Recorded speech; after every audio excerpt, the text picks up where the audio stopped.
আসসালামু আলাইকুম রহমতুল্লাহ। সুপ্রিয় শিক্ষার্থী বন্ধুরা, আলফা এডু পয়েন্ট চ্যানেলে তোমাদের স্বাগত জানাচ্ছি। কেমন আছো তোমরা? ভালো নিশ্চয়ই। আলহামদুলিল্লাহ, আমিও ভালো আছি। আজ আমি তোমাদের চতুর্থ শ্রেণীর গণিত বিষয় তোমাদের মূল বইয়ের 15 পৃষ্ঠার যে সমস্যাগুলো আছে সেই সমস্যাগুলো নিয়ে আলোচনা করব এবং এখানে যে সমস্যাগুলো আছে সেই সমস্যাগুলো সমাধান করার চেষ্টা করব। এর পূর্বের ভিডিওতে আমি 13 এবং 14 পৃষ্ঠার যে সমস্যাগুলো ছিল 12 পৃষ্ঠার নিচের অঙ্কটি সহ এই 12, 13, 14 পৃষ্ঠায় যে সমস্যা ছিল সেই সমস্যাগুলো সমাধান করে দেখিয়েছিলাম। আশা করি তোমরা সেই ভিডিওটি দেখেছো এবং অঙ্কগুলো বুঝতে পেরেছো।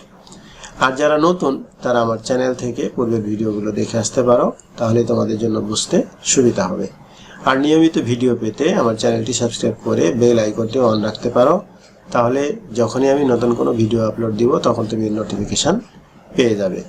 আর যারা অলরেডি সাবস্ক্রাইব করেছো তাদেরকে অসংখ্য ধন্যবাদ। প্রিয় শিক্ষার্থী বন্ধুরা, আজকে আমরা 15 পৃষ্ঠার উপরের দিকে দেখো, এখানে যে 4 নাম্বার, এই 4 নাম্বারটা আমরা করার চেষ্টা করবো আজকে।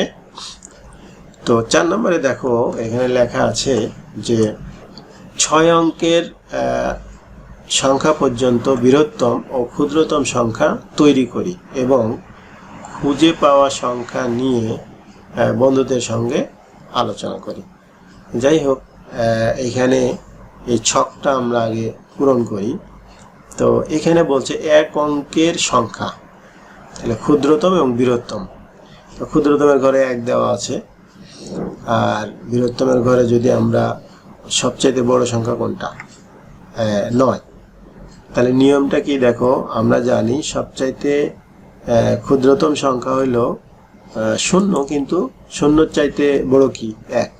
এখন আমরা বারবার যদি 0 দিতেই থাকি তাহলে তো কি হবে না, কোনো সংখ্যা হবে না, কারণ 0 সব সময় 0 0 0 সবগুলো 0 হয়ে যাবে, সংখ্যা হবে না।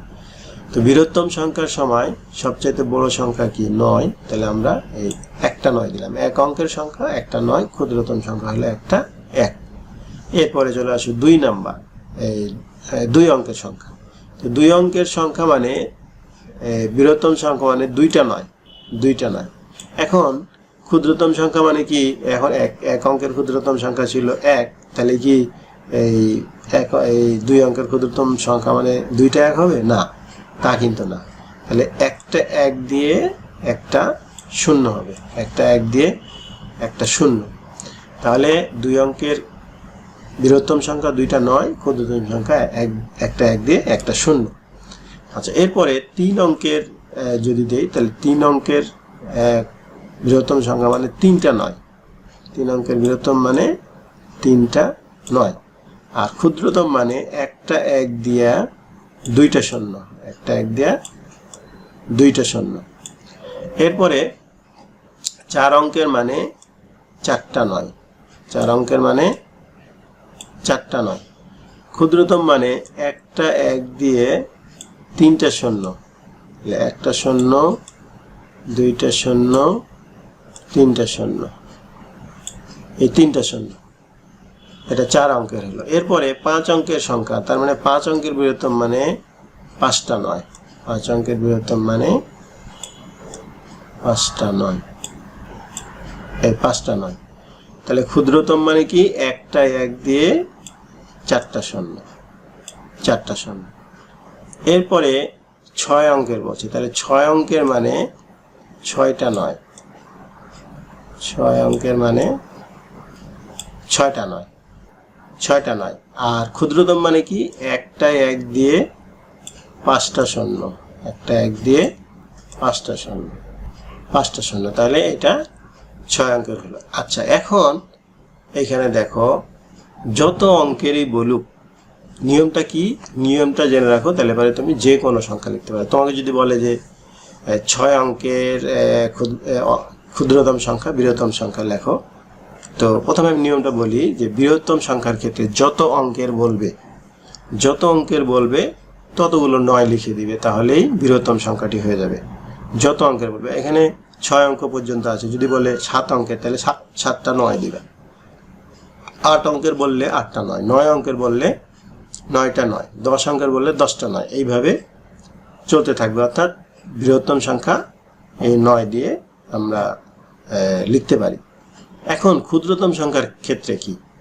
ক্ষুদ্রতম সংখ্যার ক্ষেত্রে হলো 1 অঙ্কের যদি বলে তাহলে 1, 2 অঙ্কের যদি বলে একটা 1 দিয়ে একটা শূন্য, 3 অঙ্কের যদি বলে তাহলে একটা 1 দিয়ে 2টা শূন্য, 4 অঙ্কের বললে একটা 1 দিয়ে 3টা শূন্য, অর্থাৎ যত অঙ্কের বলবে 1 দিয়ে যত অঙ্কের বলবে তার চাইতে একটা শূন্য কম। যেমন ধরো যেটা 6 অঙ্কের বলছে ওটা একটা 1 দিয়ে 5টা শূন্য, যখন বলবে 7 অঙ্কের তখন একটা 1 দিয়ে 6টা শূন্য, যখন বলবে 8 অঙ্কের তখন একটা 1 দিয়ে 7টা শূন্য। এইভাবে আমরা বৃহত্তম এবং ক্ষুদ্রতম সংখ্যা তৈরি করতে পারি। আচ্ছা, তাহলে 4 নম্বরে এখানে যে ছকটা ছিল সেই ছকটা আমরা করে দেখলাম। এরপরে নিচে আরো 2টা অঙ্ক এখানে দেওয়া আছে, এই 2টা আমরা একটু করে ফেলি। চলো, এখানে 1 নম্বরে বলা হচ্ছে যে 9 9 9 3টা 9। তাহলে দেখো তো আমরা উপরে 3টা 9 3 অঙ্কের সংখ্যা লিখেছি, বৃহত্তম সংখ্যা 3টা 9, অর্থাৎ এখানে প্রশ্নটা এরকম যে 3 অঙ্কের বৃহত্তম সংখ্যার পরের সংখ্যাটি কত।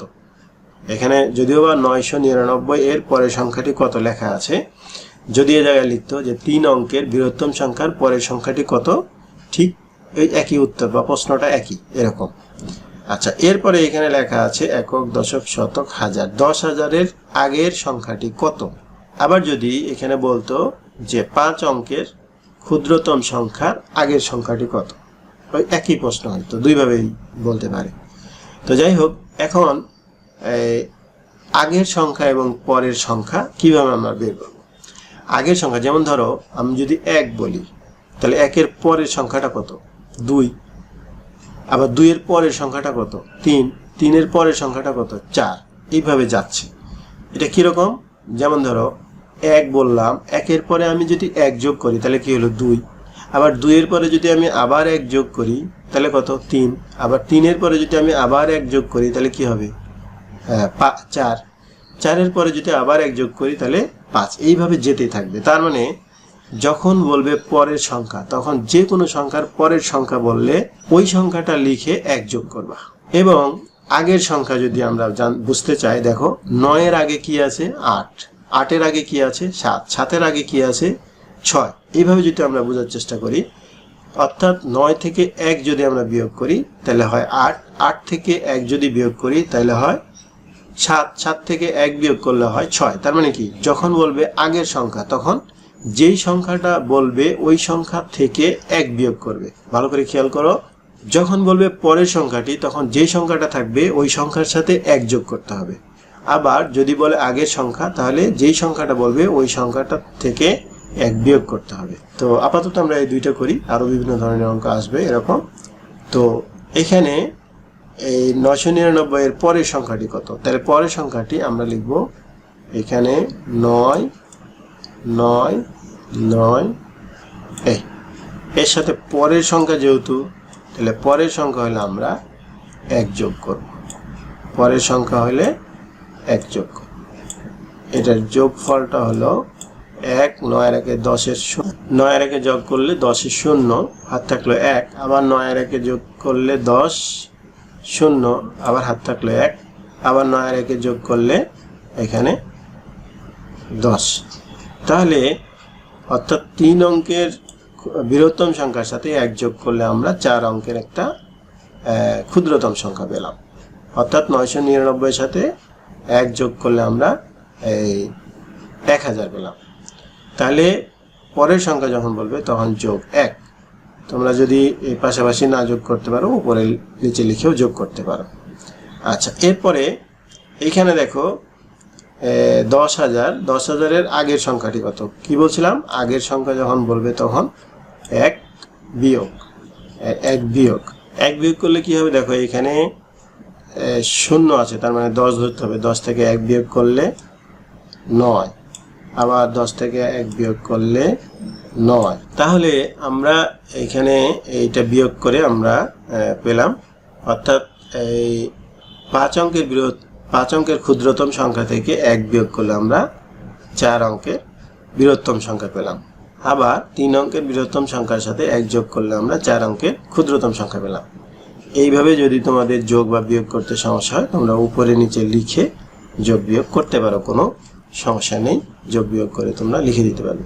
তাহলে নিয়মটাই হলো আসল। নিয়মটা বুঝে নিলে তুমি যে কোনো সংখ্যার ক্ষুদ্রতম, বৃহত্তম এবং আগের বা পরের সংখ্যাগুলো তৈরি করতে পারবে, বা সমস্যা দেয়া থাকলে তুমি অবশ্যই সমাধান করতে পারবে। তো এই ছিল আজকের ভিডিও। আজকে এই 15 পৃষ্ঠার 4 নাম্বারটা উপরের দিকে, এই 4 নাম্বারটা আমরা সমাধান করার চেষ্টা করেছি। নিশ্চয়ই তোমরা বুঝতে পেরেছ। ভিডিওটি যদি ভালো লাগে তাহলে লাইক, কমেন্ট ও বন্ধুদের মাঝে শেয়ার করতে পারো, যেন তোমার মতো অন্যরা উপকৃত হতে পারে। আজ এই পর্যন্তই, কথা হবে পরবর্তী ভিডিওতে। সেই পর্যন্ত মহান আল্লাহ তাআলা আমাদের সকলকে ভালো রাখুন। আল্লাহ হাফেজ। আসসালামু আলাইকুম ওয়া রাহমাতুল্লাহ।